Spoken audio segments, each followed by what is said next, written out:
ఒక గ్రామంలో బాబీ అనే చిన్న తెల్లని కుక్కపిల్ల ఉండేది. అది ఎప్పుడూ ఆడుకోవాలని తపన పడుతుండేది. అదే ఇంట్లో ఒక చిన్న పసుపు రంగు కోడిపిల్ల ఉండేది. మొదట్లో కోడిపిల్ల బాబీని చూసి భయపడేది. ఇది నన్ను గుచ్చుతుందేమో అనుకుని ఎప్పుడూ దాక్కునేది. కాని బాబీకి కోడిపిల్లతో ఆడుకోవాలని చాలా కోరిక. ఒకరోజు కోడిపిల్ల ఆవరణలో పరిగెత్తుతూ ఒక చిన్న గుంటలో పడిపోయింది. బయటకు రావడానికి తడబడుతోంది.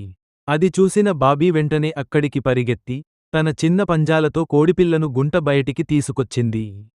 ఆ రోజు నుంచి కోడిపిల్ల బాబీపై భయం పోయింది. ఇద్దరూ కలిసి ఆడుకోవడం మొదలుపెట్టారు. బాబీ గడ్డి మేడపైకి ఎక్కి దూకితే, కోడిపిల్ల కూడా వెనుక వెనుకనే పరిగెత్తేది. బాబీ ఎముకలతో ఆడితే, కోడిపిల్ల చిన్న గింజలతో ఆడేది. గ్రామంలోని అందరూ ఆ ఇద్దరి స్నేహాన్ని చూసి ఆశ్చర్యపోయారు. కుక్కపిల్ల, కోడిపిల్లలు కూడా ఇంత మంచి మిత్రులుగా మారతారా? అని చెప్పుకునేవారు. ఆ ఇద్దరి స్నేహం చిన్నపిల్లలకు ఒక మధురమైన పాఠం నేర్పింది. స్నేహానికి భాష, రంగు, రూపం అడ్డంకి కాదు.